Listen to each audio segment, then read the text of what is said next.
ବିଷ୍ଣୁର ଦୂତେ ଯମ ଦୂତେ ପଥ ଗାଳିଣ ତୁରିତେ ଯେବେ ସେ ବିଷ୍ଣୁ ଆଶ୍ରି ଥାଇ ବିଷ୍ଣୁର ଦୂତ ତାକୁ ନେଇ ପାପୀ ହୋଇଲେ ନର ନାରୀ ଯମର ଦୂତେ ତାକୁ ଧରିଣ ବେଗେ ଘେନି ଯାନ୍ତି ଲଗାରି ସମୀପେ ଦିଅନ୍ତି ଅନେକ ଦୁଃଖ ତାକୁ ଦେଇ ତପତ କୁଣ୍ଡରେ ପକାଇ ଯୋଗ ଜନମ ହୁଏ ସେହି ଏମନ୍ତ ଦଣ୍ଡ ତାକୁ ହୋଇ ଶୁଣଃ ଅର୍ଜୁନର ନାତି ଜ୍ଞାନ କହନ୍ତି ସୁକଜତି ଭୋମୁନି ପଚାରଇ ତୋତେ ଛେଳିର ଜନ୍ମ ସେ କେମନ୍ତେ ଏଥର କହ ମୋତେ ସନ୍ଧି ମୁଁ ଯେ ସଂସାରେ ଅଛି ବନ୍ଦୀ ଜ୍ଞାନ ଉଦୟ ମୋରେ କର ସଂସାରୁ ମୋତେ ଯେ ଉଦ୍ଧର ମୋହି ତୁମ୍ଭର ପରିଚାର ଅଜ୍ଞାନ ମୋହ ଜ୍ଞାନ ସାର।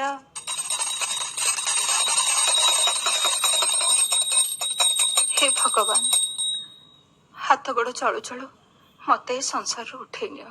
बा बा बा बा संध्या समय रे ठाकुर निश्चय तुम डाक शुणे डाक मन दी डाक नाई जे कौन अरे 50 टपिला तुम बयस केते थर एमती संसार उठे नवा ठाकुर को डाकिच कहल। हाँ कहबनी कहीं ठाकुर भी मो कपाल को मुक आ बधिर नहेले कौन हेई थांता तुमर कौन हेई थांता जानिनी आज मरीगले भी तमर किसी फरक पड़बनी मु जाने हेले से शुभ आ मानी सैया तो कहूची आ उठे नियो बोली कहि दउछ कहीं हमको किए कहूची एठी आसी कंटा बड़ारे लुगा पके कळी करिया को सुने कौन आज कौन क्लब जीवा प्रोग्राम नाही की। अच्छा तम सहित घर करवा 30 वर्ष रु बेसी ही गला गोटे कथा तो तमे जमा सही पालनी मोर ए मो क्लब जीवा आ टिके एडजस्ट कले आउ केते एडजस्ट करा जाई पारे मु जानिनी। हाँ ए हम नुआ पड़ोसी जी आसी नांती ए 2-4 मास हैला म हां तांको स्त्री एबे हम घर को 2-3 थरा आसिलेनी कथा बुलेई आडू साडू कही कथारे सीरियसनेस कमे दबा स्त्री लोकंगर गोटे अभ्यास कथा कौन की से आम परिवार रो शांतिपूर्ण चलनी देखि आश्चर्य हेले आउ कहिले सत कहबो भौणी तम घरे पाटितुंड जमा नाही केमती तमे कौन किछि मंत्र जाना। अच्छा कहलो देखी से कौन को महिला संगठन रो नेत्री की केमिति जानलो तमे सत कहूना तमे कहला आग तमे ताको की जवाब देलो मु जवाब देली जति जणे रागे आरो जण को चुप रहे एया कहली कौन किछि भूल कहली नाइन जे हेले वर्ष रे केते थर तमे राग बा मास रे केते थर मु रागे एमिति प्रश्न करि नाहंती तो से तमरो तो सबुथिरे थटा से कहउचंती दाम्पत्य जीवन रे महामंत्र देई मु तांकर गुरु हेइची। अच्छा गुरुमा सॉरी नहीं मैडम आज राति रे कोन रंगा बड़ा करूछ सुने फेर चिड़ेला मते पिला माने बड़ ही जे जहा रास्ता बाछि नेला परे घर कहिले आमे तुहे आ एते रुसा घुसा कथा कथा कटी कोन हेले सुनंदा तमे एबे भी से तरुणी हेई रही गल से एमती नाका अगरे राग कथा कथा के कांद भलो हैला मते न चिड़ेले तो तमर भात हजम हुएनी देखिलो किए आसलेनी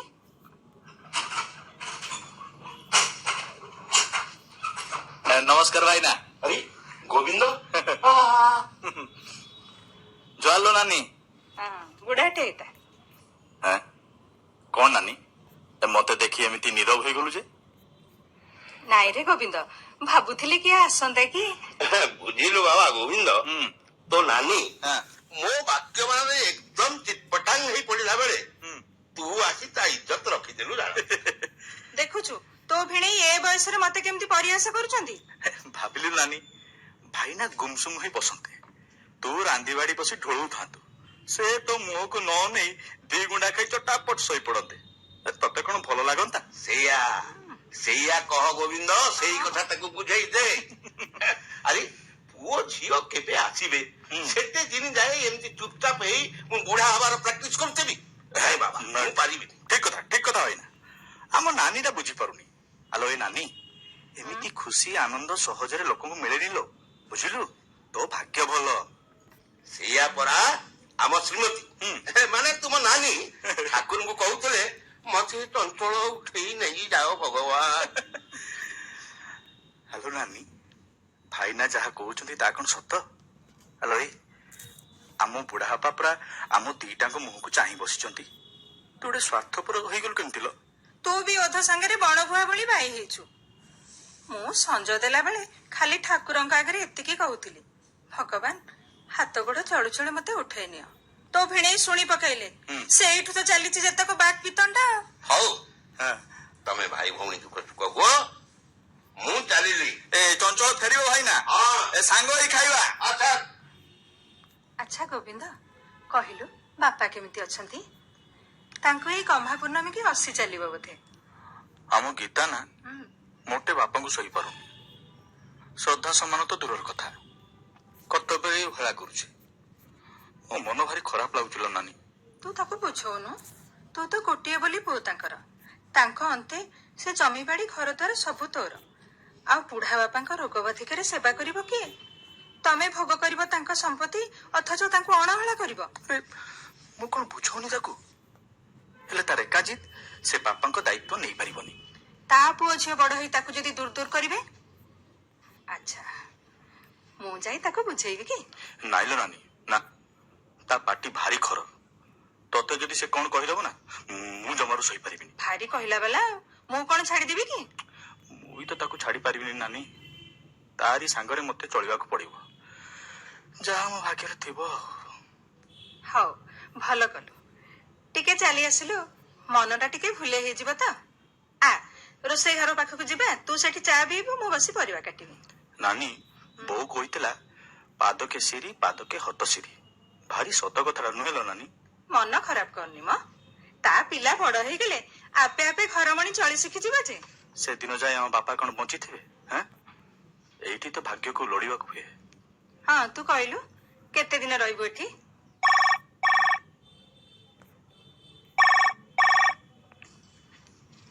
ହ୍ୟାଲୋ, କିଏ?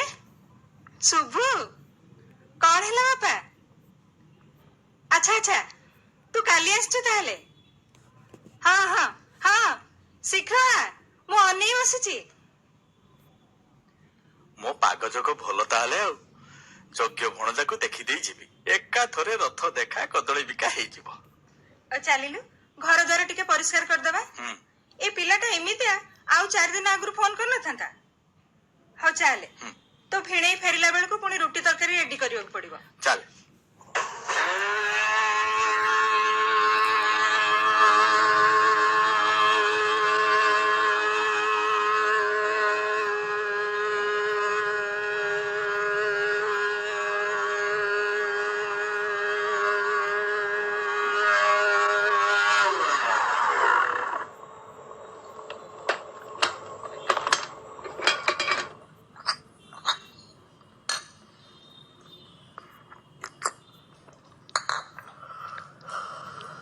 ଆଚ୍ଛା ବୋଉ, ଗୋଟେ କଥା କହନ୍ତି ଯେ। କହୁନୁ। ନାଇଁ ମୋ ବୋଉ, ଡର ଲାଗୁଛି। ଡରୁଆଟା କିରେ? ବୋଉକୁ କଣ ଡର? ନାଇଁ ଯେ, କଥା କଣ କି? ହଁ, ମୁଁ ଶୁଣୁଛି, କହୁନୁ। ବୋଉଲ, ମୁଁ ଯୋଉଠି ମେସ୍ କରି ରହିଛି, ତାଙ୍କ ଘରେ ମତେ ସମସ୍ତେ ଭଲ ପାଆନ୍ତି ଲୋ। ଭଲ କଥା ବାପା। ପଦାରେ ରହି ଏମିତି ମଣିଷଙ୍କ ସ୍ନେହ ଆଦର ମିଳିଲେ ତ ମଣିଷ ଧନ୍ୟ ହେଇଯିବ। ନାଇଁ ଯେ ବୋଉ, କଥା କଣ କି, ତାଙ୍କ ଝିଅ। କଣ କଣ? ତାଙ୍କ ଝିଅ? ତାଙ୍କ ଝିଅକୁ କଣ ଭଲ ପାଉଛୁ? ମଲା, ତୁ ଏମିତି କାହିଁକି ହଉଛୁ କହିଲୁ? ଆଲୋ, ମତେ ସେ ଝିଅଟା ଭଲ ଲାଗିଲା। ଯେବେ ମୋ ବାହାଘର କରିବୁ, ସେଇଠି କରିବୁ। ମୋର ଜମାରୁ ତରତର ନାହିଁ। ଆରେ ଶୁଭୁ, ବାପା ଜାଣିଲେ କଣ କହିବେ? ମୋ ସୁନାଟା ପରା, ତାକୁ ଭୁଲିଯା। ଆରେ ମାମୁଁ ଯେ, ନମସ୍କାର ନମସ୍କାର। ବୁଢାଟେ ହେଇଥା ବାପା, ବୁଢାଟେ ହେଇଥା। ଆଉ କଣ ନାନୀ, ପୁଅ ବାହାଘର କରୁନୁ ଏଥର? ମୁଁ ଝିଅ ଖୋଜିଦେବି ନା କୋଉଠି କଣ ନିଜେ ଠିକ ଠାକ କରୁଛି କୁହେ? ମୋ ପୁଅ ସେମିତି ନୁହେଁ ମ। ମୋ କଥାରୁ ସେ କଣ ବାହାରି ଯିବ? ଏ ତ ଠାକୁର ଘରେ କିଏ ମୁଁ କଦଳୀ ଖାଇନି ବୋଲି କଥା ହେଲା ନାନୀ। ମୁଁ ତ ତତେ ଜମା କହିନି ସେ ତୋର ଅବାଧ୍ୟ ବୋଲି। ନାଇଁ ମାମୁଁ, ମୁଁ ଝିଅଟିଏ ପସନ୍ଦ କରିଛି। ସତ ନା କଣ? ଆରେ ସେ କୋଉ ଜାତିର ମ? ତା ବାପା କଣ କରନ୍ତି? ଓହୋ, ତମେ ମାନେ ସବୁ ଛୋଟ କଥାକୁ ଘଷି ମାଜି ମୋଟ କାହିଁକି କର କେଜାଣି? ବାବା, ଦୁନିଆରେ ଶହ ଶହ ପୁଅ ଝିଅ ବାପା ମାଙ୍କର ଅବାଧ୍ୟ ହେଇ ପ୍ରତିଦିନ ବାହା ହଉଛନ୍ତି ନା ନାଇଁ କହିଲୁ ବୋଉ? ହଁ ଯେ। ହଁ ଯେ କଣ? ତମେ ସବୁ ସେଠି ଯାଇ ପ୍ରେଜେଣ୍ଟ ପ୍ୟାକେଟ ଥୋଇ ଭୋଜି ଖାଇ ଚାଲି ଆସୁଛ। ଆଉ ନିଜ ବେଳକୁ ଜାତି ପ୍ରୀତି ବାହାରି ପଡିଲା। ଧନ୍ୟ ତମେ ସବୁ। ଆଲୋ ଆଲୋ, ଏ ନାନୀ, ଇଏ କଣ କହୁଛି ଶୁଣିଲୁଣି? ହଉ ହେଲା, ତୁ ଜିତିଲୁ ମୁଁ ହାରିଲି। ହେଲେ ଆମ ଘରେ ଆଗରୁ ଏମିତି କେହି ବାହା ହେଇନାହାନ୍ତି ତ? ଓହୋ, ଆମ ଘରେ କିଏ ଗାଁ ଛାଡି ସହରରେ ଘର କରି ରହିଛି କହିଲୁ? କାହା ଜୋଇ କମ୍ପ୍ୟୁଟର ଇଞ୍ଜିନିୟର ହେଇ ଦିଲ୍ଲୀରେ ଅଛି କହିଲୁ? ଆଉ କାହା ବାପା ଏଡେ ବଡ ଚାକିରି କରିଛି କହିଲୁ? ମୁଁ ତ ହାରିବି ବୋଲି ଲେଖାପଢା କରି ଆସିଥିଲି। ଆଗ ହାରୁଥିଲି ତୋ ବାପାଙ୍କଠୁ, ଆଉ ଆଜିଠୁ ତୋ ଠାରୁ ହାରିବାକୁ ଅଭ୍ୟାସ କରିବି ଆଉ। ହଉ ହଉ, ବୁଝିବା ସେ କଥା, ବୁଝିବା। ଭାଇନା ଆସନ୍ତୁ, ସବୁ ବୁଝିବା। ହେଲୋ ଏଇ ନାନୀ, ପିଲାଟା ତ ଭଲ ପାଉଛି, ଆଉ କଣ ଚୋରି ଡକାୟତ କରିଛି ଯେ ଏତେ ଡର? ତମେ ଟିକେ ବୁଝାଅ ମାମୁଁ, ତମେ ଟିକେ ବୁଝାଅ। ମୁଁ ଟିକେ ଆସୁଛି ବୋଉ।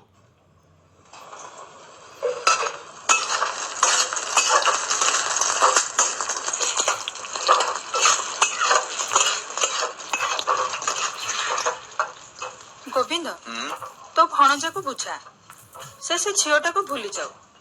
କେତେ ଅବା ବୟସ ତାର। କୋଉ ଅଲକ୍ଷଣୀ ମୋ ଛୁଆକୁ କିମିଆ କଲାଲୋ। ଏ ନାନୀ, ପର ଝିଅକୁ ଦୋଷ ଦେ ନାଲୋ, ବୁଝିଲୁ? ଆମ ପୁଅ ତ କ୍ଷୀର ଖାଉନି, ସେ କାହିଁକି ଭଳିଗଲା? ଯଦି ଆମ ପୁଅ ଛୋଟ ପିଲା, ସେ ଝିଅ ତ ଆଉ ବୁଢୀ ନୁହେଁ। ସତ କହିଲୁ ରେ ଭାଇ, ମୋ ତୁଣ୍ଡ ଖରାପ ହେଇଗଲାଣି। ଆପଣା ସୁନା ତ ଭେଣ୍ଡି, ପର ସାଙ୍ଗରେ ଚୁଟି ଧରାଧରି ହେଇ ଲାଭ କଣ? ଠିକ କହିଲୁ। ଭାଇନା ଆସନ୍ତୁ, ବୁଝିବା। ଆଉ ଶୁଣୁ, ତାଙ୍କ ସାଙ୍ଗରେ ଟିକେ ଥଣ୍ଡା ଦିମାଗରେ ବସି ଏ ବାବଦରେ କଥା ହବା। ଠିକ କଥା କହିଛୁ ଗୋବିନ୍ଦ।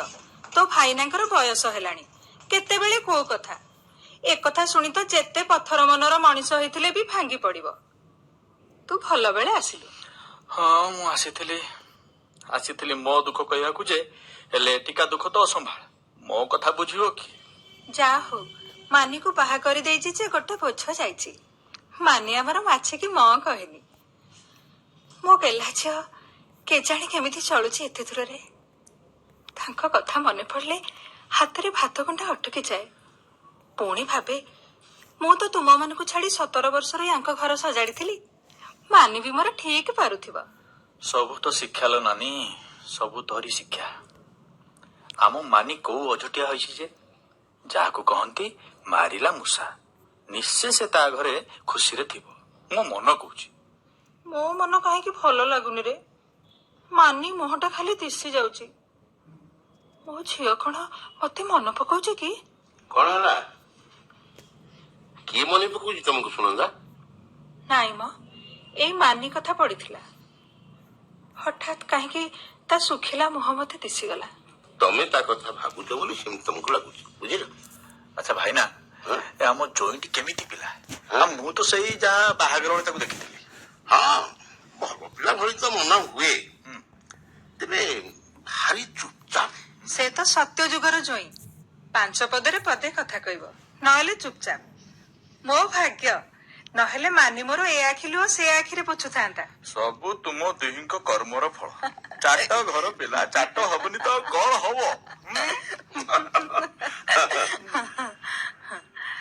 ବାହା ହବା ଝିଅ ଦୁଃଖ ପାଉଛି ଶୁଣିଲେ ମୋ ଛାତି ଫାଟିଗଲା ପରି ଲାଗେ। ଏଇ ଖବର କାଗଜ ବାଲା ତ ସେସବୁ ଖବର ଛାପି ଲୋକଙ୍କୁ ମଣିଷ ମରା ଉପାୟ ଶିଖାଉଛନ୍ତି। ତୁ କାହିଁକି ଭାବୁନି ଏଇ ଖବର କାଗଜ ବାଲା ଆମକୁ ସଚେତନ କରୁଛନ୍ତି ବୋଲି?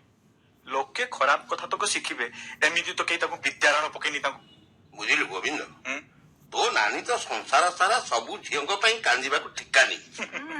ତା କଥାକୁ ଏତେ ସିରିୟସ ଭାବରେ ନେବା ଦରକାର ନାହିଁ, ବୁଝିଲୁ? ଏ ନାନୀ, ମୁଁ ଯାଉଛି ମାଛ ଆଣିବି, ତୁ ଭାତ ବସା, ଆସୁଛି।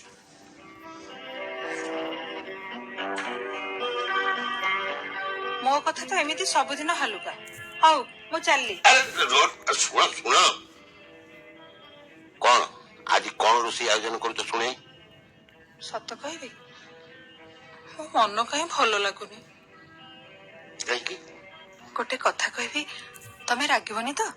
କଣ ମୋ ପକେଟରୁ ଆଜି କିଛି ପଇସା ପତ୍ର ନେଇଛ? ନାଇଁ ମ, ଆଉ ଏଇ ଆମ ଶୁଭ କଥା ମ। ଶୁଭ ପାଇଁ ମୁଁ ତ ଡ୍ରାଫ୍ଟ କରିଦେଇଛି, ସେ ଟିକଟ କରିସାରିଲାଣି ପରା। ନାଇଁ ମ, ଶୁଭ ଗୋଟେ ଝିଅକୁ ବାହା ହବ ବୋଲି କହୁଛି। କଣ କହିଲ? ଆଉଥରେ କହିଲ? ଆମ ଶୁଭ ତାହେଲେ ଏତେ ବଡ ହେଇଗଲାଣି ନା? ଓହୋ, ଏଇଥିପାଇଁ ମୁଁ ତୁମକୁ କହୁନଥିଲି। ତୁମେ ମନ ଖରାପ କରନି ମ। ସେ ଯଦି କୋଉ ଝିଅକୁ ସାଙ୍ଗରେ ନେଇ ଆସି କହିଥାନ୍ତା ବୋଉ ଏ ତ ବୋଉ, ତେବେ କଣ କରିଥାନ୍ତା ତୁମେ? এইটি মতে আর বুঝাওনি, বুঝিল? সে কোন বলি মতে ভাবিছি কি? হ্যাঁ? ତୁମେ ବ୍ୟସ୍ତ ହୁଅନି ମ, ତାକୁ ବୁଝେଇ ଦେଲେ ସେ ବୁଝିଯିବ। ଏତେ ଦୂର ବାଟରେ ରହୁଛି, ତା ମନ ଖରାପ ହବ। ତାକୁ ଗାଳି ଦବନି ମୋରାଣ। ମୁଁ ଜାଣେ ତମେ ତା ଦୋଷ ସବୁଦିନେ ଘୋଡେଇବାରେ ଅଭ୍ୟସ୍ତ। ଯାହା କହିଲେ ବି ସେ ତମ ପୁଅ ପରା। ଏତେବେଳେ ତୁମ ସ୍ୱରୂପ ପଦାକୁ ଆସିଲା। ଯେତେବେଳେ ହାଏଷ୍ଟ ନମ୍ବର ରଖି ସେ ପାସ୍ କରିଥିଲା, ସେତେବେଳେ ତ ଗୋଟା ସୁଦ୍ଧା ତୁମ ପୁଅ ଥିଲା। ଆଉ ଆଜି ଅବାଧ୍ୟ ହେଲା ବୋଲି ମୋ ପୁଅ। ଏ ତ ଭଲ ବିଚାର ଆଉ। କୁଆଡେ କୁଆଡେ ଗଲା ସେ? କୁଆଡେ ଗଲା? ଏମିତି କାହିଁ ତୁମେ ହଉଛ? ତାକୁ ଡାକ ଡାକ ତାକୁ। ଓହୋ, ପ୍ରତି ମାସରେ ମୁଠା ମୁଠା ପଇସା ପାଇଯାଉଛି ବୋଲି ପୁଅ ଜାଣିପାରୁନି ନଡିଆର କୋଉ ଶିରରେ ପାଣି ଯାଉଛି। ଆରେ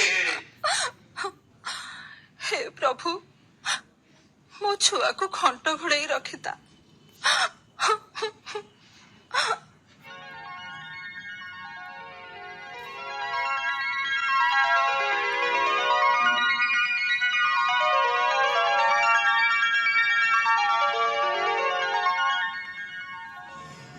ନାନୀ ମୁଁ ଆଜି ଯାଉଛି। ଚାହୁଁ ଚାହୁଁ 3 ଦିନ ହେଇଗଲା ମୁଁ ଆସିଲିଣି। କାହିଁ ଆଉ 2 ଦିନ ରହୁନୁ? ନାଇଲୋ ନାନୀ, ବାପା ପରା ତେଣେ ଗୋବିନ୍ଦ ଗୋବିନ୍ଦ ଭୋଜୁଥିବେ। ସେଇଥିପାଇଁ ତ ତୋର ଏମିତି ମରହଟିଆ ନାଁ ରଖିଥିଲେ ଆଉ। ସିଆଡେ ସିଏ ବି ରାଗୁଥିବ। ଗୀତା ମୁଁ ହଁ, ଆଉ ଭାବୁଥିବ ମୁଁ ଇଆଡେ ମଉଜ କରୁଛି। ହଉ ତୋ ଇଚ୍ଛା। ମୁଁ ବି ଯିବି ଆର ସପ୍ତାହ ଆଡକୁ। ଘର କାମ ଟିକେ ବାଗେଇ ଦିଏ। ହଁ ତୋର ତ ଆଉ ଜଞ୍ଜାଳ ନାହିଁ, ଯେବେ ଚାହିଁବୁ ଆସି ବୁଲିଯିବୁ ଆଉ। କାହାକୁ ଦାୟିତ୍ୱ ଛାଡିଛି କହିଲୁ? ଗଛ ମାଛ ଗାଈ ଗୋରୁ ଲୋକ ବାକ ଏ ତ ଅଛନ୍ତି। ହଉ ହଉ ମୁଁ ଯାଉଛି। ଭାଇନା ନମସ୍କାର। ନମସ୍କାର। ନାନୀ ସାଙ୍ଗରେ ଟିକେ ଆସନ୍ତନି, ତମକୁ ଦେଖି ବାପାଙ୍କ ଦେହ ଅଧା ଭଲ ହେଇଥାନ୍ତା। ହଁ ଦେଖିବ। ଦେଖିବ ସୁବିଧା କରି ଆସି ବୁଲିଯିବ ଆଉ। ଏଠୁ ତ ଗାଡି ମଟର ସୁବିଧା ଅଛି ଆଉ। ବୋଉ ଆରେ ହ୍ୟାଲୋ ମାନି। ତୁ ଆରେ ମାମୁଁ, ତମେ କେବେଠୁ ଆସିଲାଣି?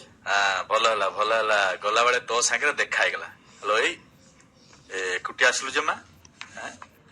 ଜୟୀ ଆସିନାହାନ୍ତି କି? ନାଇଁ, ତାଙ୍କର କମ୍ପାନୀ କାମରେ ବାହାରକୁ ଯିବାର ଅଛି। ଆଚ୍ଛା ଆଚ୍ଛା। ତେଣୁ ମୁଁ ଏକୁଟିଆ ଚାଲି ଆସିଲି।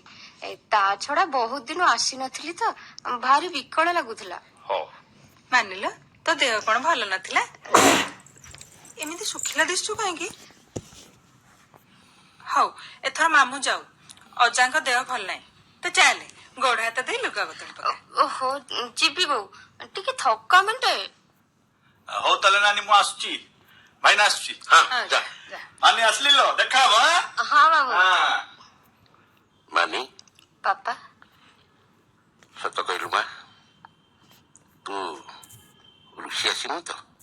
ପାପା ତମ 2 ଜଣଙ୍କ ଭିତରେ ମନ ଫଟାଫଟି ହେଇନି ତ?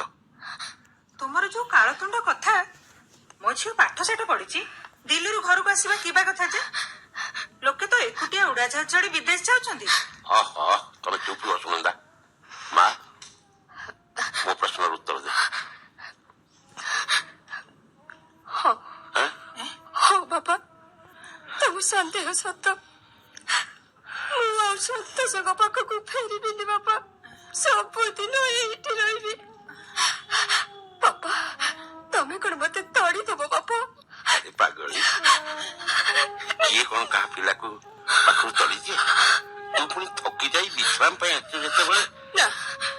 ନା ବାପା, ମୁଁ ବିଶ୍ରାମ କରିବିନି, ମୁଁ କାମ କରିବି, ପାଠ ପଢିଯିବୁ, କାହାରି କଳଗ୍ରହ କେବେ ବି ହେବିନି ବାପା। ତୁ ବୁଝିପାରିଲୁନି ମା। ରହ। ଆରେ ଗଛକୁ ତା ଫଳ କେବେ ବି ଭାରି ହୁଏ ନା, ବୁଝିଲୁ? ତମେ ପଚାରିବୁନି କାହିଁକି ମୁଁ ଫେରି ଆସିଲି ବୋଲି? ନା ଆଜି ନୁହେଁ, ତୁ ବିଶ୍ରାମ ନେ, ମୁଁ ଟିକେ ବାହାରୁ ଆସୁଛି। ବୋଉ, ତୁ ବି ପଚାରିବୁନି ବୋଉ? ମା, ତୋ ଦୁଃଖ କଣ? ମୁଁ ଜାଣିଛି ବୋଉ, ମୋ କଥା ଶୁଣି ତୁ କହିବୁ ମୋରି ଝିଅ ହୋଇ ଏତିକି ସହିପାରିଲୁନି। କି ଘରର ଝିଅ ତୁ, ଏଇ ବୁଦ୍ଧି କଲୁ? ନାଇଁ ମା, ତୁ କହ। ଭାବିଥିଲି ମୁଁ ସନ୍ତୋଷକୁ ମଣିଷ ପରି ମଣିଷଟିଏ କରିବି। ଆଉ ସେଇଥିପାଇଁ ସବୁ ସହି ପଡି ରହିଥିଲେ।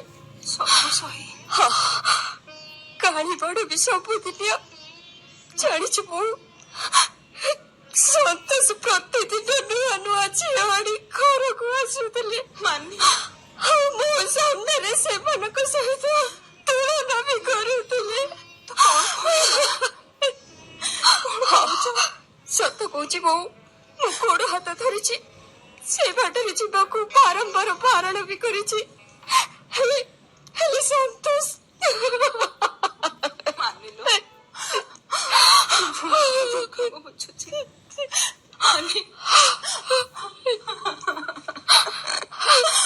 ହଁ ମା, ଛୁଆଟିଏ ଥାନ୍ତା ହେଲେ। ଆହୁରି ଆହୁରି ଛୁଆ କଥା ତୁ ଭାବୁଛୁ ବୋଉ? ହଁ ଲୋ, ମୁଁ ଭାବୁଛି ମୋ ବଞ୍ଚିବା କଥା। ଯଦି ଛୁଆଟିଏ ଥାନ୍ତା ମୁଁ କଣ କରିଥାନ୍ତି? କେମିତି ମୁଁ ପାଳିଥାନ୍ତି? କେମିତି କାହା ଦୟାରେ ଚଳଉଥାନ୍ତି, ଉପାର୍ଜନ କରୁଥାନ୍ତି? ତୋ କଥା ସତ ଯେ, ହେଲେ ଏଭଳି ନିଜ ଚିନ୍ତା ମଣିଷର ପିଲାକୁ ମୁଁ ଜନ୍ମ ଦେଇନି। ବରଂ ଭାବ ଏଇଟା ମୋ ପାଇଁ ଈଶ୍ୱରଙ୍କ ଆଶୀର୍ବାଦ ବୋଲି ମାନି, ତମ ମାନଙ୍କର ଏଇ ଚିନ୍ତାଧାରା ମୁଁ ବୁଝିପାରେନି। ପିଲାଟିଏ ଥିଲେ କଣ ତୁ ଘର ଛାଡି ଏକୁଟିଆ ଆସିଥାନ୍ତୁ?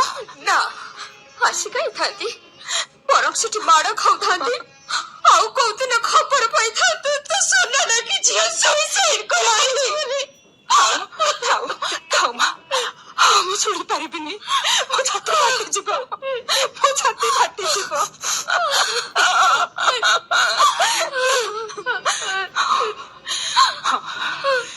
ଚକ୍ଷୁ ଛୁଇଁ ଦେଖି ତତେ ଦେଇଥିଲି, 2 ବର୍ଷ ହେଲା ହାଲୁକା ହେଇଯାଇଥିଲି। ତତେ ବିଦା କରି କେତେ ଖୁସି ହେଇଥିଲି। ଆଉ କେତେ ଲୋକ ମୋ ସୌଭାଗ୍ୟକୁ ଈର୍ଷା ବି କରୁଥିଲେ। କିନ୍ତୁ ଆଜି ଆଜି କଣ କହିବି ମୁଁ ସେମାନଙ୍କୁ? ମୁଁ କଣ କହିବି ଲୋ?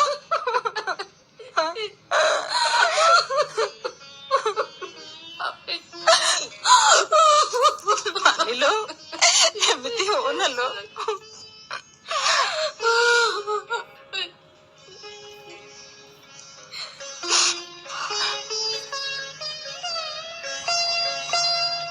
କଣ ଏତେ ଶୀଘ୍ର ଚାଲି ଆସିଲ? ମନଟା ଭାରି ଖରାପ ଲାଗିଲା, ଫେରି ଆସିଲି। ମାନି ମନା କରୁଛି, ଆଉ ସନ୍ତୋଷ ପାଖକୁ ଫେରିବନି। ତୁମେ ଶୁଣିଲଣି ନା? କଣ? ସନ୍ତୋଷ ଅମଣିଷ, ଆମର ଫୁଲ ଭଳି ଝିଅଟା। ଭଲ ହେଲା ସୁନନ୍ଦା, ଭଲ ହେଲା। କାନ୍ଦନି। ଆରେ ବୁଦ୍ଧିମତୀ ଝିଅ ମୋର ମୋ ପାଖକୁ ଫେରି ଆସିଲା, ତାକୁ ତମେ କିଛି ପଚାରିବ ନା, ବୁଝିଲ? ସେ ପରିସ୍ଥିତି ସହିତ ଲଢି ଲଢି ଆସିଛି, ତାର ବିଶ୍ରାମ ଦରକାର। ହେଲେ ଲୋକେ କଣ କହିବେ? କୋଉ ଲୋକକୁ ତମେ ଡରୁଛ? ଆରେ ତମକୁ ସେ କଣ ଆଉ ଗୋଟେ ମାନି ଆଣି ଦେଇପାରିବେ? ତମ ଝିଅର ଦୁଃଖ ଶୁଣି ମୁହଁରେ ଆହା ଆହା ଚୁ ଚୁ କରିବେ, ହେଲେ ପଛରେ ମଜା ନେବେ, ବୁଝିଲ? ସତ କଥା ଯେ। ଟିକେ ବସିଲ ସୁନନ୍ଦା, ବସ, ମୋ ପାଖରେ ବସ। କଣ କହିବ? ନା ସୁନନ୍ଦା, ମୁଁ ଆଉ କ୍ଲବ ଯିବିନି। ସନ୍ଧ୍ୟାରେ ତମ ପାଖରେ ଘଡ଼ିଏ ବସିବି, ଦୁଃଖ ସୁଖ ହେବି। ତୁମେ ଘରେ ବସିବ କାହିଁକି? ଆଜି ଯାଏ ବସିନି ତ। ସେତେବେଳେ ପିଲାଏ ଥିଲେ, ତାପରେ ପିଲାଙ୍କ ସ୍ମୃତି ଥିଲା, ପିଲାଙ୍କ ଭବିଷ୍ୟତ ପାଇଁ ସ୍ୱପ୍ନ ଥିଲା। ଆଜି ଯେ ଆମେ ଦୁହେଁ ରିକ୍ତ, ଶୂନ୍ୟ। କୁହ ସୁନନ୍ଦା, ମୁଁ କଣ ଏମିତି ଜୀବନଟେ ଚାହିଁଥିଲି? ମୁଁ କଣ ଏ ବୟସରେ ଆଉ ଥରେ ମନ ଲାଖି ଜୀବନ ଆରମ୍ଭ କରିପାରିବି? ତମେ ଏତେ ଭାଙ୍ଗି ପଡିଲେ ଚଳିବ? ତମେ ପରା ଗୃହସ୍ଥ, ପୁଅକୁ ବୁଝାଇବା ଦାୟିତ୍ୱ ତୁମର, ଝିଅକୁ ରାସ୍ତା ଦେଖାଇବା ବି ତୁମର ଦାୟିତ୍ୱ। ଆଉ ମତେ ବୁଝିବା ସେ କାହା ଦାୟିତ୍ୱ? କାହିଁକି? ମୁଁ କଣ ସେଥିରେ ଖିଲାପ କରିଛି?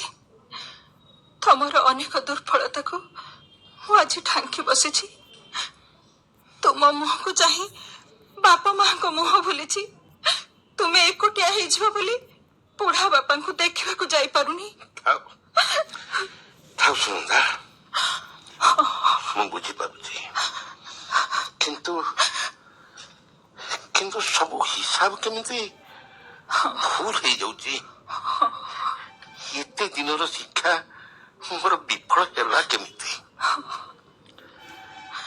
ତମେ ମାନିକି ଆଉଥରେ ପଚାର। ସିଏ କହିଲେ ତମର ମୋର ଦିଲ୍ଲୀ ଯିବା, ସନ୍ତୋଷକୁ ବୁଝିକି କହିବା।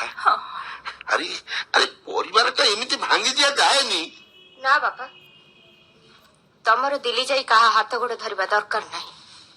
କଥା ଦେଇଛ ମୁଁ ଜାଣେ, କିନ୍ତୁ ତମେ ସମ୍ମାନ ତକ କୋଉଠୁ ଗୋଟେଇ ତ ଆଣିନ, ଜୀବନ ଯାକ ଅର୍ଜନ କରିଛ। ମତେ ଲାଗୁଛି ତୁ ମୋ ଝୁଅ ନୁହଁ, ମୋ ମା। ଏତେ କମ ବୟସରେ ତୁ ଏତେ କଥା ଶିଖିଲୁ କେମିତି? କିଏ ତତେ ଏତେ କଥା ଶିଖେଇଲା? ତମେ ଦେଖିବ ବାପା, ଯଦି ମୋ ନିଷ୍ଠା ଅବିଚଳିତ ଥିବ, ତେବେ ସେ ଦିନେ ନା ଦିନେ ମୋ ପାଖକୁ ନିଶ୍ଚୟ ଫେରି ଆସିବେ। ମୁଁ କଣ ସେତେ ଦିନ ବଞ୍ଚିଥିବି ମାନି? ଭାଗ୍ୟରେ ନାହିଁ ତ ସୁଖ ଦେଖିବା। କାହିଁକି ଆମ ଝିଅ ଆମ ପାଖରେ ଅଛି, କାଲିକି ସେ ତା ଗୋଡରେ ଠିଆ ହବ। ଏ କଣ ସୁଖ ନୁହେଁ? ଏମିତି ଖୁଣଖିଆ ସମ୍ପର୍କର ବୋଝ ହୋଇ ଚାଲିବାଠୁ ଏ ତ ଢେର ଭଲ। ଆସିଲି ବୋଉ, ମତେ ଭାରି ଭୋକ କଲାଣି। ତୁ ବାଢି ଦେଲେ ମୁଁ ଖାଇବି। କୋଉ ଦିନ ତୋ ହାତରୁ ଚିଙ୍ଗୁଡି ମାଛ ଖାଇନି ତ। ହଉ ଚାଲ ଚାଲ। ଯା ଝିଅ ଖାଇବାକୁ।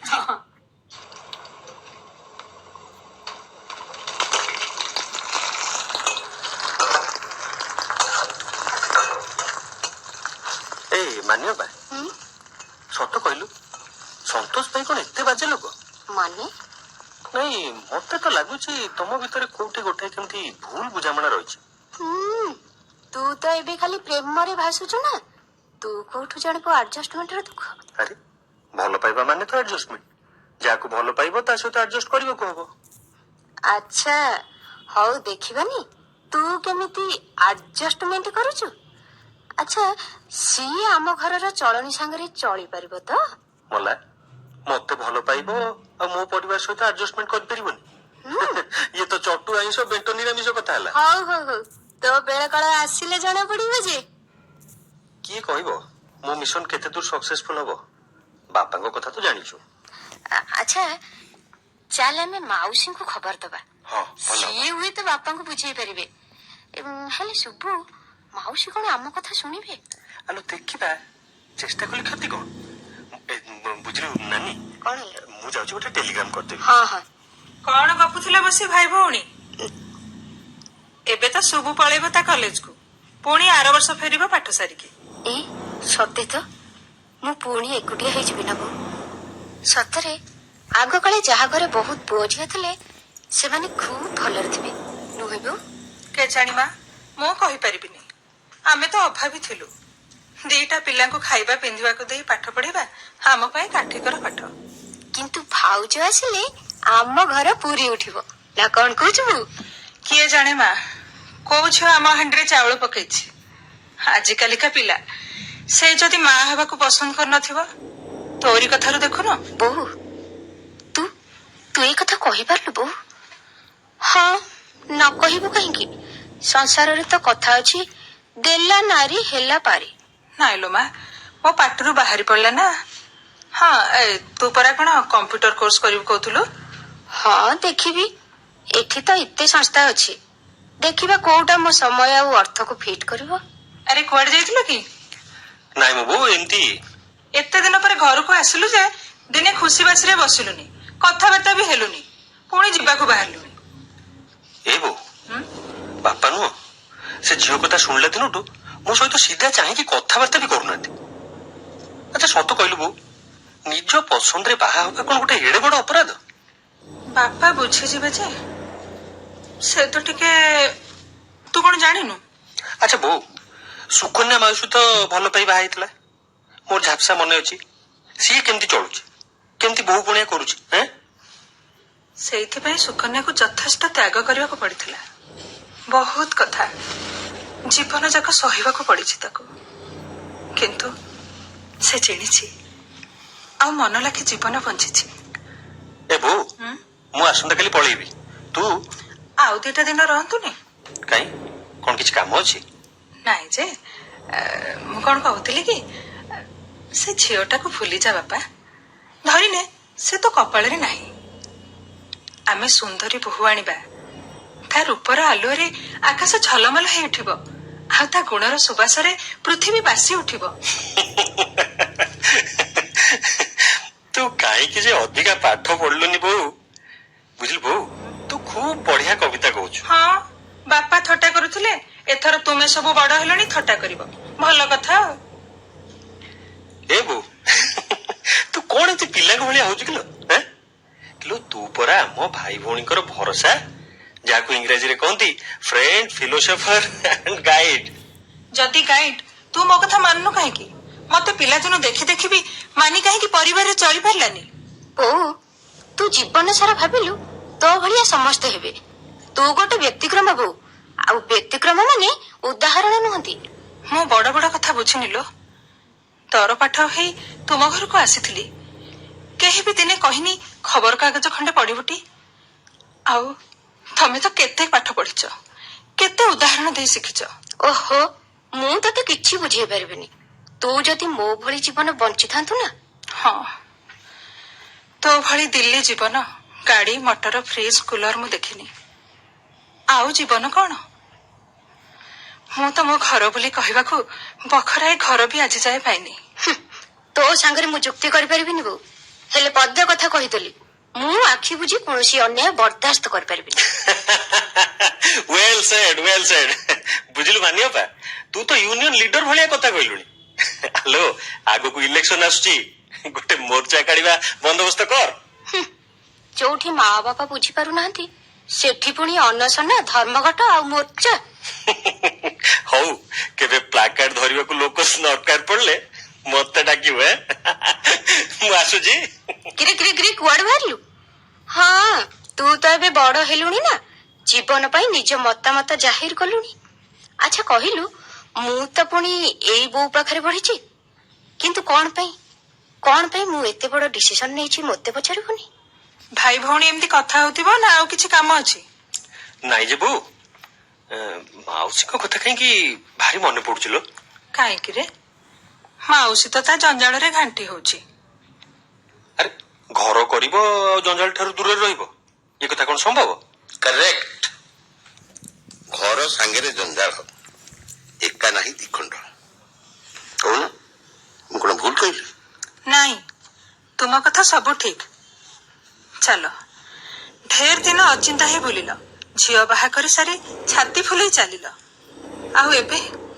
ଏବେ କଣ ମୋ ଝିଅ କାହା ସାଙ୍ଗରେ ପଳେଇଛି ନା କାହାକୁ ଅସମ୍ମାନ କରିଛି? ନାଇଁ ଯେ। ହେଇଟି ଶୁଣ, ଯୋଉ ସମ୍ପର୍କ ତୁଟିଯାଏ ତାକୁ କଇଁଠେଇ ଲମ୍ବେଇବାକୁ ଏତେ ବିବ୍ରତ ହେବା ମୋଟେ ଦରକାର ନାହିଁ। ମୋ ଝିଅ ଚୋରି କରିନି କି କାହା ସାଙ୍ଗରେ ପଳେଇନି, ସେ ଆସିଛି ତା ବାପ ପାଖକୁ, ବାସ୍।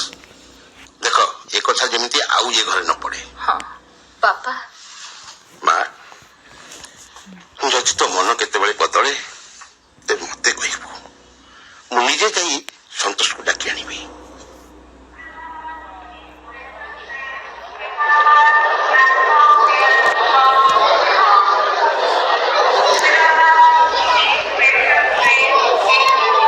ମାଉସୀ ନମସ୍କାର। କିଏ? ସୁବୁ କିରେ? ଆରେ ଆରେ, ଚିହ୍ନି ପାରିଲୁ ତାହେଲେ? ମୁଁ ତ ତତେ କୋଉ କାଳେ ଦେଖିଥିଲି, କୁନିଟିଏ ହେଇଥିଲି। ଆଉ ଏବେ ତ ବୁଢା ହେଇଗଲୁଣି ଆଉ, ନାଇଁ? ନାଇଁ ଯେ ମାଉସୀ, ତୋତେ ଗୋଟେ କଥା କହିବି ମ। କଣ କହୁନୁ? ନାଇଁ ମାନେ, ମୁଁ ତତେ ଟେଲିଗ୍ରାମ କରିଥିଲି ବୋଲି ଯେମିତି ବାପା ବୋଉ ନ ଜାଣନ୍ତି। କିରେ କାହିଁକି? ତୁ ଚାଲୁନୁ, ବାଟରେ ସବୁ କଥା କହିବି। ହଉ ଚାଲ।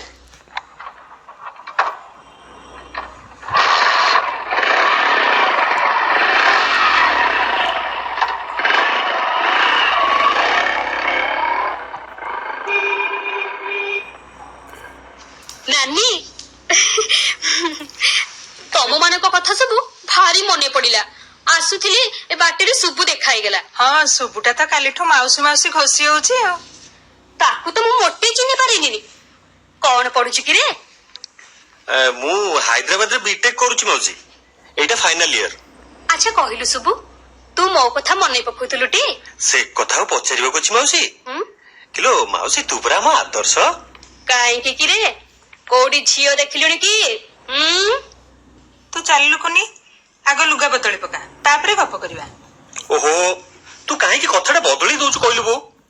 ମୁଁ ଚାହେଁ କଥାଟା ଏଇଠି ପଡୁ। ଆରେ ଶୁଭୁ, ବୋଉ କେମିତି କହନ୍ତି? ତୁ ଜାଣିନୁ ମାଉସୀ, ବୋଉର ନା ନିଜସ୍ୱ କୌଣସି ମତାମତ ନାହିଁ। ସେ ବାପାଙ୍କ କଥା ଉପରେ ନିର୍ଭର କରି ମିଜାଜ ଥଣ୍ଡା ରଖିବାକୁ କୌଣସି ମତେ ଚାଲିଛି। ହେଲା ବାପା, ନହେଲେ ତମେ ମାନେ ଆଜି ଦମ୍ଭରେ କଥା କହିବାକୁ ଶକ୍ତି ପାଇଥାନ୍ତ କୁଆଡେ? ଏଇଠି ମାନ୍ୟପା ଆଉ ମୁଁ ଭାବୁଥିଲୁ ଯେ ମାଉସୀ ଆମ ପଟେ କଥା କହିବ ବୋଲି। କାଇଁ, ତମର ତାଙ୍କର କଣ ଭିନ୍ନ ପଟ କିରେ? ଅରେ ଟୋକା, ଆରେ ଆରେ ଆରେ, କୁନି ମାଉସୀ କେତେବେଳେ ମୋ? ଆଲୋ ମାନି, ତୁ କେବେ ଆସିଛୁ? କେତେ ଦିନ ରହିବୁ କହିଲୁ? ଆଲୋ ଜୋଇ କାହାନ୍ତି? ତୁ ଆଗ ସାଷ୍ଟମ ହ, ତାପରେ ଯାଇ ବାକି କଥା। ଆଚ୍ଛା ମାଉସୀ, ମଉସାଙ୍କର ଖବର କଣ? ହଁ ଭଲରେ ତ ଥିବେ ଆଉ ନାଇଁ? କାହିଁକି, ତୋର କଣ ଦରକାର କିରେ? ନାଇଁ ଯେ ମାଉସୀ, ଆମ ମଉସା ଭାରି ସୁନ୍ଦର ଆଉ ଭଦ୍ର ନାଇଁ? ହଁ ରେ ଟୋକା, ତତେ ତ ଖୁସି ଲାଗିଛି ଆଉ। ମୁଁ ବି ଦିନେ ଖୁସି ହଉଥିଲି, ତେଣୁ ଜାତି ଗୋତ୍ର ନ ବାଛି ମୁଁ ନିଜ ଇଚ୍ଛାରେ ବାହା ହେଇ ପଡିଥିଲି। ହେଲେ କାହିଁକି ମାଉସୀ, ତୁ କଣ ସୁଖୀ ହେଇନୁ? ସୁଖ ତମେ ସବୁ କାହାକୁ କହୁଛ ମୁଁ ଜାଣିନି ବାପା, କିନ୍ତୁ ଏକଥା ସତ, ବାପା ମା ଗୁରୁଜନଙ୍କ ଆଶୀର୍ବାଦ ଜୀବନରେ ଖୁବ ଦରକାର। ଜୀବନ ରାସ୍ତାର ଯେତେ ଖାଲି ଜାଗା ଏଇ ଶୁଭେଚ୍ଛୁ ମାନେ ହିଁ ଭର୍ତ୍ତି କରିଦିଅନ୍ତି। ଓହୋ, ତୋ କଥା ମୋ ମଗଜରେ ପଶୁନି, ଟିକେ ବୁଝେଇକିରି କହୁନୁ। ମୋ ଜୀବନ ତ କୌଣସି ମତେ ଜିଇଗଲି, ହେଲେ ତମ ମାନଙ୍କୁ କହୁଛି, ବାପା ମାଙ୍କ ମୁହଁକୁ ଟିକେ ଚାହଁ। ବାପା ମାଙ୍କ କଥା ମାନି ଯୋଉ ଘରକୁ ଗଲୁ, ସେ ଘର ଆମର କାହିଁକି ହେଲାନି ମାଉସୀ? ଦେଖ ମା, ଧୈର୍ଯ୍ୟ ଧରିଲେ ସବୁ ହବ। ତମେ ବି କହୁଛ ସେଇ ଧୈର୍ଯ୍ୟ? ନାଇଁ ମାଉସୀ, ମଣିଷର ଆଉ ବଦଳିବାର ନାହିଁ। ସେ କଷ୍ଟ ପାଇବ ବୋଲି ଜନ୍ମ ନେଇଛି, ଆଉ କଷ୍ଟ ହିଁ ପାଇବ। ଭାଇନା, ଭାଇନା ପ୍ରଣାମ। ଆରେ ଅପୂର୍ବ, ଆରେ ଆଜି ସୂର୍ଯ୍ୟ କୋଉ ଦିଗରେ ଉଇଛନ୍ତି କି? କଣ ଶାଳୀ ସାହେବାଙ୍କ ପାଦ ଏ ଘରେ ପଡିଲା? ନହେଲେ ଭିଣେଇଙ୍କର ପାଦ କୋଉ ଦିନ ଆମ କୁଡିଆରେ ପଡୁଛି କି? ଆଚ୍ଛା ଆଚ୍ଛା ଆଚ୍ଛା, ହଉ ଛାଡ। ହଁ, ମୁଁ ଆସିବା ପୂର୍ବରୁ ଏଠି କଣ ଗୋଟେ ସିରିୟସ ଟପିକ ଉପରେ ହଟ୍ ଡିସ୍କସନ ଚାଲିଥିଲା। ନାଇଁ, ହଟ୍ ଡିସ୍କସନ ନୁହଁ ମ, ଏମିତି ଗପସପ ହଉଥିଲୁ। ମାଉସୀ, ଗୋଟେ ସମୟରେ କାହିଁକି ମନେ ହୁଏ ଯେ ସଂସାରରେ କେହି ମୋର ଆପଣାର ନାହିଁ, ସମସ୍ତେ ମତଲବୀ, ନିଜ ନିଜ ଗଣିତ କଷିବାରେ ବ୍ୟସ୍ତ। ସେଇ ମୁହୂର୍ତ୍ତ ସବୁରି ଜୀବନରେ ଆସେ, ସେ ସମୟ କ୍ଷଣସ୍ଥାୟୀ। ଆଚ୍ଛା କହିଲୁ ମାନି, ତୁ ଯୋଉଦିନ ବରପକ୍ଷ ଲୋକଙ୍କ ଆଗରେ ପାନ ଥାଳିଆ ଧରି ଠିଆ ହେଇଥିଲୁ, ତତେ କଣ ଲାଗୁନଥିଲା ଏ ବାପା ମା ମାନେ ସ୍ୱାର୍ଥପର ବୋଲି? ମାଉସୀ ଶୁଭୁ, ତୁ କହିଲୁ, ଯୋଉ ବର୍ଷ ତୁ ପାଠ ନ ପଢି ଘରେ ବସିଲୁ, ବାପା ଜମି ବିକ୍ରି କରି ତତେ ଟଙ୍କା ଦେଇ ପାରିଲେନି, ସେତେବେଳେ କଣ ମନେ ହଉନଥିଲା ତୋ ବାପା ମା ଦିଟା ସ୍ୱାର୍ଥପର ବୋଲି? ଏଇ ମାନି ଆମର ଋଷି ଆସିଛି, ତତେ କହିଛି କି ନାଇଁ? ଋଷି ଆସିଛି କିଲୋ ମାନି? ନାଇଁ କହିଲି ଆଉ କେତେବେଳେ। ବୋଉ, ତୁ ଆସି କହିଦେ ତ ମାଉସୀଙ୍କୁ, ମୁଁ ଆଉ କହିପାରିବିନି। ମୁଁ କହୁଛି ଶୁଣ, ସନ୍ତୋଷର ଅନ୍ୟ କେତେ ଜଣ ନାରୀ ବନ୍ଧୁ ଅଛନ୍ତି ତ? ବାପା, ଏମିତି ଭଦ୍ର ଭାବରେ ଟେକାଟେକି କରି କହିବା ଦରକାର ନାହିଁ। ମାନେ କଣ କହୁଛୁ ତୁ? ଆଉ ତାଙ୍କ ବାପା ବୋଉ? ତାଙ୍କ ବାପା ବୋଉ ନିର୍ବିକାର, ସେମାନେ କେବେ ଗାଁ ଛାଡି ଦିଲ୍ଲୀ ଆସନ୍ତିନି। ଥରେ ଚିଠି ଲେଖି ତାଙ୍କ ପୁଅଙ୍କ ଗୁଣଗ୍ରାମ ଜଣେଇଥିଲି ଯେ ସେମାନେ ଉତ୍ତର ଦେଲେ, ତାକୁ ବାନ୍ଧି ରଖିବାକୁ ଚେଷ୍ଟା କର, ନହେଲେ ପୁରା ଛାଡିଦେ। ତୁ କଣ କହୁଛୁ? ସିଧା କଥା, ମୁଁ ଆଉ ଫେରିବିନି, ଏଇଠି ରହିବି, ଚାକିରି କରିବି। ମାନେ ତୁ ମୂର୍ଖଙ୍କ ଭଳି କଣ କଥା କହୁଛୁ? ଦେଖ, ତୁ କିଛି ଦିନ ଅପେକ୍ଷା କର, ସନ୍ତୋଷକୁ ତ ଆବସେନ୍ସ ଫିଲ୍ କରିବାକୁ ସମୟ ଦେ। ଭାଇନା, ଭାଇନା ବସନ୍ତୁ, କୁଆଡେ ବାହାରିଲେ ତେଳେ? ସିଏ ବସିବେନି ମାଉସୀ, ମୋ ସାଙ୍ଗରେ ଏଇ କେତେ ଦିନ ହେଲା ସେ ସିଧା ଚାହିଁକି କଥାବାର୍ତ୍ତା ବି କରୁନାହାନ୍ତି, ସତେ ଯେମିତି ଗୋଟେ ମଣିଷ ମାରିଛି ଆଉ। ଆରେ ଶୁଭୁ, ସେ ଝିଅଟି ଦେଖିବ କେମିତି କିରେ? ହଁ, ତମକୁ ତ ମଜା ଲାଗିଛି ଆଉ, ମତେ ପଛେ କୁମ୍ଭୀର ନେଇ ମଝି ନଈରେ କଲାନି। କିରେ, ତା ବାପା ମା ଜାଣନ୍ତି ତ? ମୁଁ କହିପାରିବିନି ସେମାନେ ଜାଣନ୍ତି କି ନା। ଆଚ୍ଛା, ସେମାନେ ନ ଚାହିଁଲେ ବି ସେ ଝିଅଟା ତୋ ସହିତ ଘର ଛାଡି ଆସିବାକୁ ରାଜି ତ? ତା ବି କହିପାରିବିନି। ଆଉ କଣଟା ତୁ କହିପାରିବୁ? ମାଉସୀ ଦେଖ, ମତେ ଗୁରୁ ମାନିଛୁ ପରା। ମୁଁ ତ ପୁଣି 20 ବର୍ଷ ତଳେ ଘର ଛାଡିଥିଲି, ଲୋକେ କହୁଥିଲେ ଝିଅଟା ବାପାର ନାକ କାଟିଦେଲା। ଆଜି ବାପା ତାଙ୍କ ବୋହୂକୁ ଦେଖି ମନେ ମନେ ଭାବୁଥିବେ ଯେ ସେ ତ ବାଛି ବାଛି ଘରୁ ଆଗରୁ ଝିଅ ଆଣିଥିଲେ ତ, କିନ୍ତୁ କଣ ହେଲା? କି ମନ୍ତ୍ର ନଉଛ ଗୁରୁମାଙ୍କଠୁ? ଆରେ ଶୁଣ, ଏବେ ପଡିଶା ଘର ମାଉସୀ ଆସିବେ, ଫୋନ କରିଥିଲେ। କଣ କହୁଛୁ? ଆମେ ଉଠିଯିବୁ ତ ଆର ଘରକୁ। ନାଇଁ ଯେ, ସେ ନୂଆ ଆସିଛନ୍ତି, ଏଇ 4-6 ମାସ ହବ। ତାଙ୍କ ସାଙ୍ଗରେ ଭଲରେ କଥାବାର୍ତ୍ତା ହବ। ଏ ବୋଉ, ମୁଁ ଚାଲିଲି, ବ୍ୟସ୍ତ ହବୁନି, ମୁଁ ବୋଉ ଘଣ୍ଟାକ ଭିତରେ ଫେରିବି। ଜାଣିଛୁ କୁନି, ସେ ପଡିଶା ଘର ମାଉସୀ କହୁଥିଲେ ଆମ ଘର ଭାରି ଶୃଙ୍ଖଳିତ। ମୋଠୁ କାଳେ ତାଙ୍କର ବହୁତ କିଛି ଶିଖିବାର ଅଛି। ସତରେ? ତେବେ ତ ତାଙ୍କ ସହିତ ନିହାତି କଥାବାର୍ତ୍ତା କରିବା ଦରକାର। ମୁଁ ଭିତରେ ଅଛି, ସେ ଆସିଲେ ତମେ ମାନେ ମତେ ଡାକିବ। ମୋର ସିଆଡେ ଦୁନିଆ ଯାକର କାମ ପଡିଛି।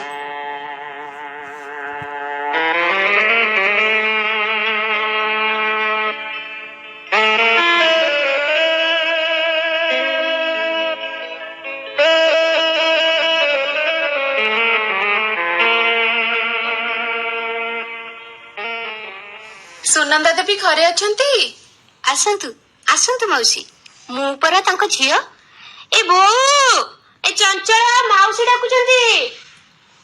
ନମସ୍କାର, ମୁଁ ସୁକନ୍ୟା, ଏଇ ମାନିର ମାଉସୀ। ନମସ୍କାର। ଭଲ ହେଲା ଆପଣମାନଙ୍କ ସହିତ ଦେଖା ହେଇଗଲା। ସତରେ ଆପଣମାନେ ଭାରି ଭାଗ୍ୟବାନ। ବନ୍ଧୁବାନ୍ଧବ ନେଇ ଖୁବ ଆନନ୍ଦରେ ଚଳୁଛନ୍ତି, ନୁହେଁ? ତୁମେ ଜାଣିନ ଭଉଣୀ, ଘର କରି କାହା ଘରେ ଅଶାନ୍ତି ନାହିଁ। ତଥାପି ତୁ ଜାଣିନୁ ନାନୀ, ଅନ୍ୟମାନଙ୍କ ଘରଠୁ ତୋ ଘରେ ଅଧିକା ଶାନ୍ତି। ମୁଁ ତ ତୁଳନା କରୁନି, କିନ୍ତୁ କହ, ବାହାରକୁ ଶାନ୍ତିମୟ ଦିଶୁଥିବା ଘର କଣ ସତରେ ଶାନ୍ତିମୟ? ସତରେ କଣ ଆମେ ସବୁ ମନ ଲାଖି ଜୀବନ ବଞ୍ଚିଛୁ? ସତରେ ଆପଣମାନଙ୍କୁ ଦେଖିଲେ ଭାରି ଈର୍ଷା ଲାଗେ। କି ଜୀବନ ଆପଣମାନଙ୍କର! କଣ ପାଇଁ? କେବେ ଭାବିଛନ୍ତି କେତେ ସମାହିତ ହେଇପାରିଲେ ଜଣେ ନିର୍ବିକାରରେ ବଢିଲା ପୁଅ ଝିଅ ଆଉ ଅମନୋଯୋଗୀ ସ୍ୱାମୀଙ୍କୁ ନେଇ ଆପଣଙ୍କ ଭଳି ଚଳିପାରେ? ହଁ ମାଉସୀ, ମୁଁ ତ ପାରିଲିନି। ମୁଁ ଜାଣିପାରୁଛି ମା, ଆଜିକାଲି ପାଠୁଆ ଝିଅଙ୍କର ସହିବା ଶକ୍ତି ଊଣା ହେଇଗଲାଣି। ଏବେ ତ ଏଇ ସମସ୍ୟା ଅନେକ ଝିଅଙ୍କଠାରେ ଦେଖାଦେଇଛି। ଈଶ୍ୱରଙ୍କୁ ଅଶେଷ ଧନ୍ୟବାଦ, ତମ ଭାଇ ପଦାରେ ପାଠ ପଢି ମଧ୍ୟ ତମ ଘରେ ଏପର୍ଯ୍ୟନ୍ତ କୌଣସି ଅଶାନ୍ତି ନାହିଁ। ଦୂର ପର୍ବତ ସୁନ୍ଦର ଦିଶେ ଆଜ୍ଞା, ନହେଲେ ସବୁଠି ଅଶାନ୍ତି। କୋଉଠି 19 ତ କୋଉଠି 20। ଛାଡ ସେ ସବୁ କଥା। ଗଲୁ ମା ମାନି, ଚା କରି ଆଣିବୁ ମାଉସୀଙ୍କ ପାଇଁ। ଯାଉଛି ବୋଉ। ଛାଡ କହିଲେ ମୁଁ କଣ ଏତେ ସହଜରେ ଛାଡିଦେବି ଭାବିଛନ୍ତି? ମୁଁ ଆମ ଟ୍ରାଡିସନାଲ ଫ୍ୟାମିଲି ଲାଇଫ ଉପରେ ଥେସିସ୍ ଲେଖୁଛି। ଆଉ ଆପଣଙ୍କ ଫ୍ୟାମିଲି ମୋ ପାଇଁ ଗୋଟେ ସ୍ପେସିମେନ୍, ଗୋଟେ ଇଣ୍ଡିକେଟର। ମାନେ ମତେ ଟିକେ ବୁଝେଇ କୁହନ୍ତୁ। କଣ ପାଇଁ ଆମ ପାରିବାରିକ ବନ୍ଧନ ଏତେ ଦୃଢ ସେ କଥା ମୁଁ ପ୍ରମାଣ କରିଦେବାକୁ ଚାହେଁ। ହଁ, ଗୋଟେ ବିଦେଶୀ ସଂସ୍ଥା ବି ଏଥିପାଇଁ ଆଗ୍ରହୀ। ଆଉ ଏଇଟା ମୋର ରିସର୍ଚ୍ଚ ପ୍ରୋଜେକ୍ଟ। ନମସ୍କାର ଆଜ୍ଞା। ନମସ୍କାର। ଆପଣ ଘରେ ନଥିଲା ବେଳେ ମୁଁ ବହୁତ ଥର ଆପଣଙ୍କ ସ୍ତ୍ରୀଙ୍କ ସାଙ୍ଗରେ କଥାବାର୍ତ୍ତା କରିଛି। ଆଜି ଆପଣଙ୍କ ସହିତ ପରିଚୟ ହେଇଗଲା। ହେଲେ ମୋ ପାଇଁ ଗୋଟେ କାମ କରିବାକୁ ହବ। ଆପଣଙ୍କ ପାଇଁ ବି କାମ? ହଁ।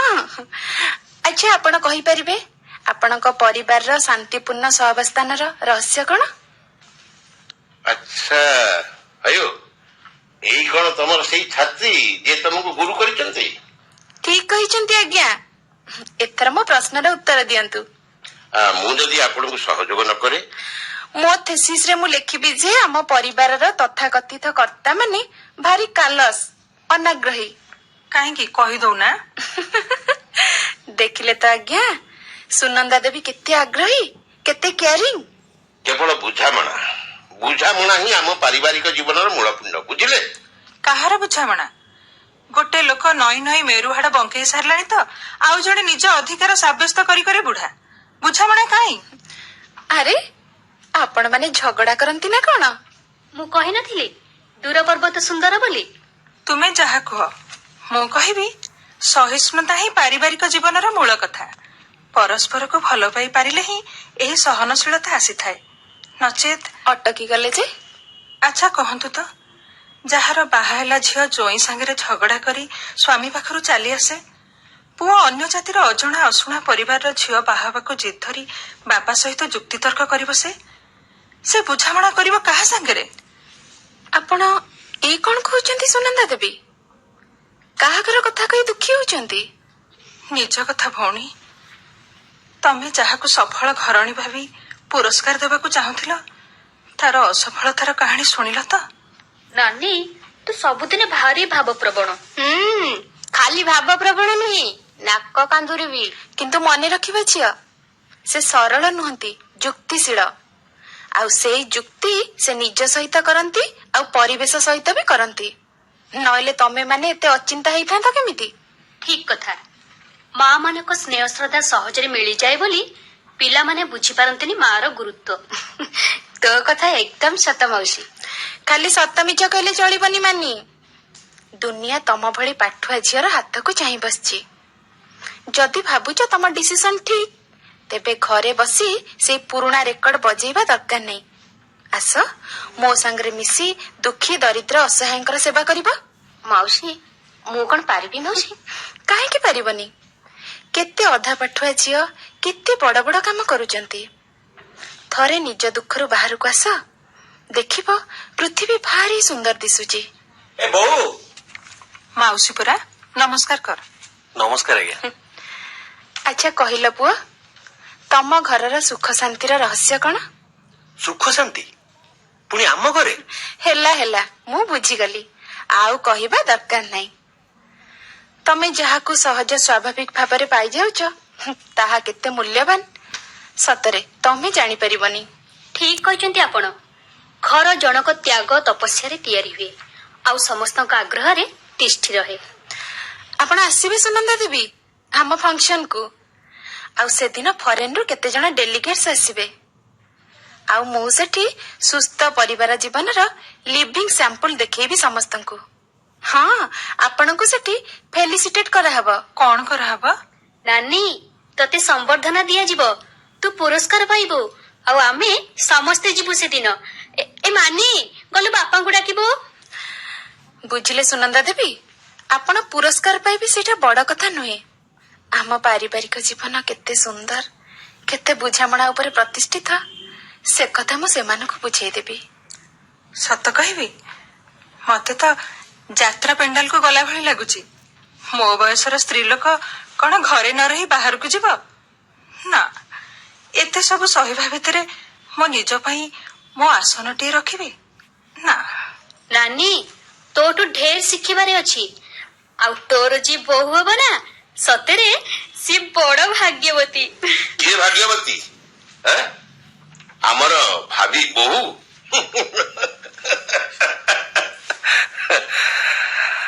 କୁନି, ମୁଁ ସମସ୍ତଙ୍କ ସାମ୍ନାରେ ଘୋଷଣା କରୁଛି, ମୁଁ ହିଁ ସବୁଠାରୁ ବଡ ଭାଗ୍ୟବାନ। ବିନା ଟେନସନରେ ପରିବାର ଗଢିଥିବା ମୁରବୀ ମୁଁ। ମତେ ତୁମେ ସବୁ ଆଗ କଂଗ୍ରାଚୁଲେଟ କରିବା କଥା, ତେଣୁ କର। ଆରେ ମୁଁ ଆସିଗଲି। ଏ କଣ ପରିବେଶ ବେଶ ସରଗରମ, କଥା କଣ? କିଓ ଗୋବିନ୍ଦ ବିଦ୍ୟାଧର, ହଠାତ୍ ତମେ କେମିତି ଫେରି ଆସିଲ? ମୁଁ ନିଜେ ବି ଜାଣିନି ଭାଇନା, ଖାଲି ତ ମନ ଟାଣିଲା ଆଉ। ମନ କହିଲା ଯା, ହଜି ଯାଇଥିବା ସୁଖର ଠିକଣା ଦେଇ ଆସିବୁ ଯା। ପାଇଛୁ ତାହେଲେ ନା? ଆଚ୍ଛା ମୁଁ ତାହେଲେ ଆସିଛି, ନମସ୍କାର।